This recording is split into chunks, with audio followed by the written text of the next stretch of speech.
మన తెలంగాణ రాష్ట్రంలో ప్రసిద్ధ పుణ్యక్షేత్రం కొండగట్టు ఆంజనేయ స్వామివారి క్షేత్రం. ఈ క్షేత్రంలో 3 రోజుల పాటు జరుగుతున్నటువంటి పెద్ద హనుమాన్ జయంతి ఉత్సవాల్లో భాగంగా నిన్నటి రోజు సాయంకాలం యాగశాల ప్రవేశం చేసి పుణ్యాహవాచనం చేసి యాగశాల శుద్ధి చేయడం జరిగింది. అదేవిధంగా ముత్సంగ్రహణం, అంకురార్పణ, అఖండ దీపారాధన, సోమకుంభ స్థాపన లాంటి కార్యక్రమాలు కూడా చేసుకొని ఉన్నాం.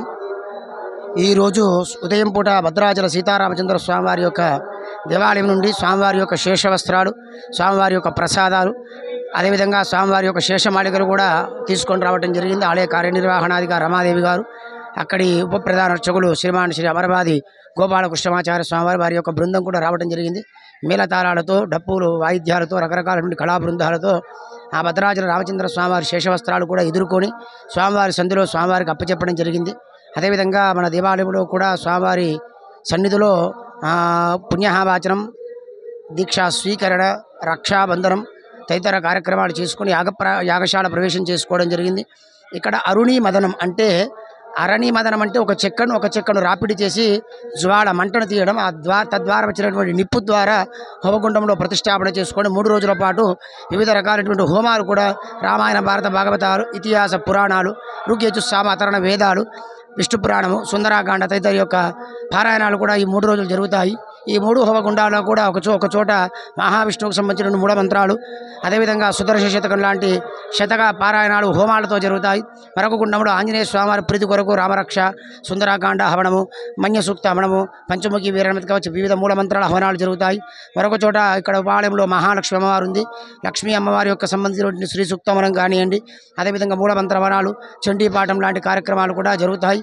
ఈ ఉత్సవాలు 3 రోజులు కూడా జరుగుతాయి.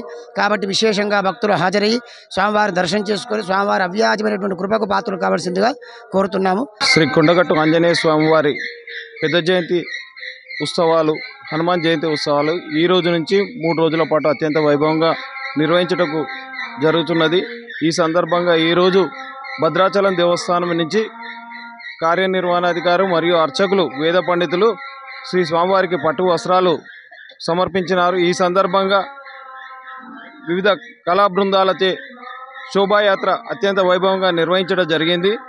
ఈ రోజు నుంచి 3 రోజులు ఈ దేవస్థానంలో ఆధ్యాత్మిక కార్యక్రమాలు, పూజలు, ప్రత్యేక పూజలు నిర్వహించడం జరుగుతున్నది. ఈ సందర్భంగా విచ్చే భక్తులకు తాత్కాలిక చలువ పందిర్లు, తాగునీరు, 28 చోట్ల చలివేంద్ర కేంద్రాలు ఏర్పాటు చేయడం జరిగింది. భక్తుల సౌకర్యార్థం ముఖ్యంగా ఈ 3 రోజులు అన్నదాన కార్యక్రమం, విశేషంగా అన్నదాన కార్యక్రమం జరుగుతున్నది. 7 ప్రదేశాల్లో విచ్చే భక్తులందరికీ కూడా పార్కింగ్ సౌకర్యం ఏర్పాటు చేయడం జరిగింది. అక్కడి నుంచి దేవస్థాన ప్రాంగణం వరకు ఉచిత బస్సులు ఏర్పాటు చేయడం జరిగినది. భక్తుల సౌకర్యార్థం సుమారు 4 లక్షల లడ్డూలు ప్రసాదములు ఏర్పాటు చేసి ప్రసాదములకు ఎలాంటి ఇబ్బంది లేకుండా 14 కౌంటర్లు ఏర్పాటు చేయడం జరిగింది. పుష్కరిణి యందు ప్రతిరోజు స్నానం ఆచరించుటకు వీలుగా ఏ రోజుకు ఆ రోజు ఫ్రెష్ నీళ్లు ఏర్పాటు చేయడం జరుగుతున్నది. పుష్కరిణి యందు 120 షవర్స్ కూడా ప్రత్యేకంగా ఏర్పాటు చేయడం జరిగింది. కళ్యాణ కట్ట యందు సుమారు 1000 మంది నుంచి 1500 మంది నాయ బ్రాహ్మణులు ఏర్పాటు చేసి భక్తులందరికీ కూడా కేశఖండన చేయుటకు వీలుగా ఏర్పాటు చేయడం జరిగింది. ఈ దేవస్థానంకు విచ్చే భక్తులకు బందోబస్తు నిమిత్తం పోలీస్ శాఖ నుంచి సుమారు 650 మంది పోలీస్ సిబ్బందిని ప్రత్యేకంగా జిల్లా ఎస్పీ గారు కేటాయించడం జరిగింది. అలాగే భద్రతా పరంగా సుమారు 120 సీసీ కెమెరాలు ఏర్పాటు చేయడం జరిగింది. అలాగే దేవస్థానంలో ఇచ్చేసి మాలా విరమణ భక్తులకు మాలా విరమణ మండపం ఏర్పాటు చేసి 300 మంది అర్చకులతోటి ఎప్పటికప్పుడు కూడా మాలా విరమణ చేయటకు వీలుగా ఏర్పాటు చేయడం జరిగింది. పారిశుద్ధ్యం నిమిత్తం సుమారు 600 మంది సిబ్బందిని 3 షిఫ్టులుగా ఏర్పాటు చేసి ఈ 5 రోజులు కూడా ఎలాంటి పరిశుభ్రం లేకుండా ఎప్పటికప్పుడు కూడా శుభ్రంగా దేవాలయ వీధులన్నీ కూడా పరిశుభ్రంగా ఉండేటట్టు చర్యలు తీసుకోవడం జరిగింది.